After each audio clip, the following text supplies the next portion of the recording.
We allege that the defendant repeatedly shot and killed his brother while he was outside of the side of his home, and then moved to murder the rest of the family inside the home. There are 4 fatalities that were found to be at the home. It's 2 adults and 2 children.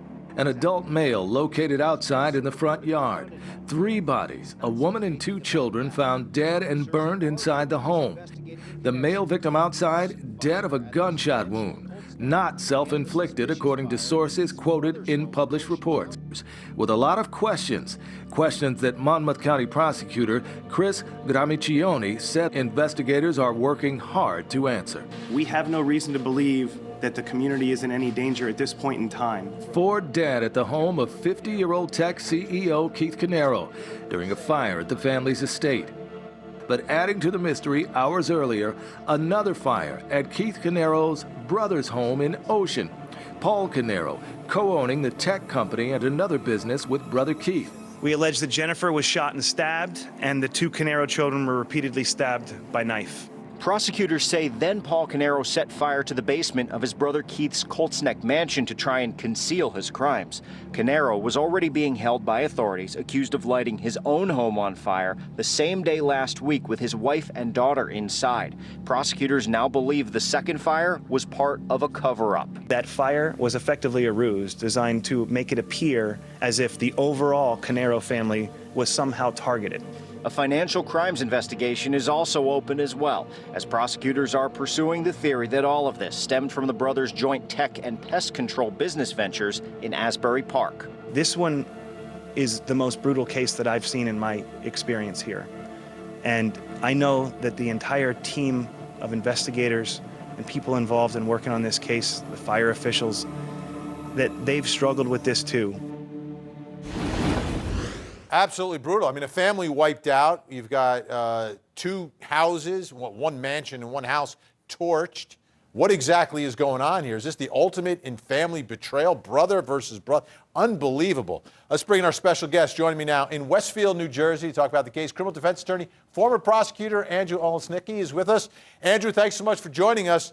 I understand, former prosecutor, defense doesn't have to prove anything, no burden. Our viewers all understand that. But in a case like this, do you think the defense needs to somehow demonstrate there's some other viable suspect out there?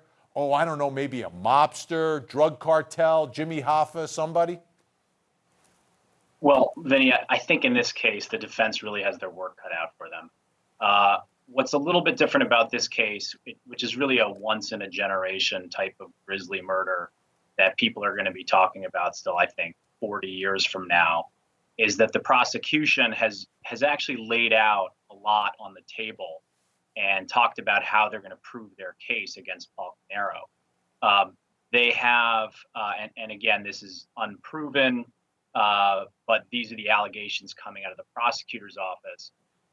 They say that they have blood which matches the youngest victim, Sophia Caneiro, on a pair of jeans that was found in Paul Caneiro's basement, along with a unspent piece of ammunition that matches not only the ammunition that was found at the scene of the shooting, but also in the safe which housed Paul Caneiro's guns in his own basement. That's kind of, to me, that seems like the ultimate piece of evidence, because that ties him to both of the crime scenes, one of which is Paul Caneiro's own home, where there were guns found and obviously that the bloody clothing, and then also Keith Caneiro's home, where these 4 victims were found dead. So the allegation is he tortures his own home with his own family inside at the time.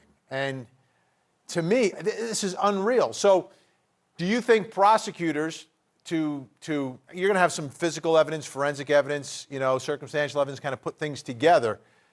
Do they need to answer the question why? Like, why would you do that? Why would you do that to your own family? Why would you do that to your own wife, your own child? You put them in danger. Why would you kill these beautiful little kids and your brother and your sister-in-law? Yeah, so the prosecution has already answered that question in some court filings. They've made a motion to the court to introduce motive evidence. So it's actually out there in black and white, and it's out there on the docket. What they're saying is that Paul Caneiro worked for Keith Caneiro, and Keith Caneiro is a self-made man. He came straight out of high school and started his own IT business. He soon got some big whale financial clients and had this highly profitable IT business in the 90s.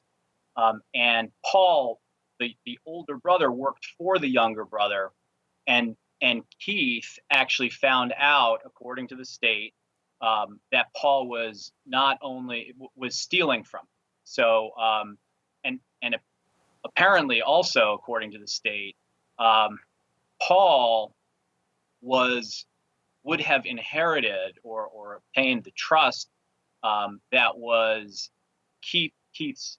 I'm not sure what type of trust it was, but the state is saying that Paul could have made as much as $1.5 million if not only Keith had been shot and killed, but if the entire family were killed. So what the state is looking to introduce is evidence that Paul had a cold-blooded motive not only to kill Keith, but to kill the whole family for money, which, is obviously a reason that is as bad as it gets. It is bad. Absolutely. Beyond shocking. Andrew Olesnicki joining us today from my old home state of Jersey. Thanks so much, Andrew. Great to see you. You're welcome. All right, we've got a lot more straight ahead, including the 14-year-old down in Florida charged with murder. We're going to get more details from the sheriff and take a look at what happened when he made his first appearance in front of a judge. That's next.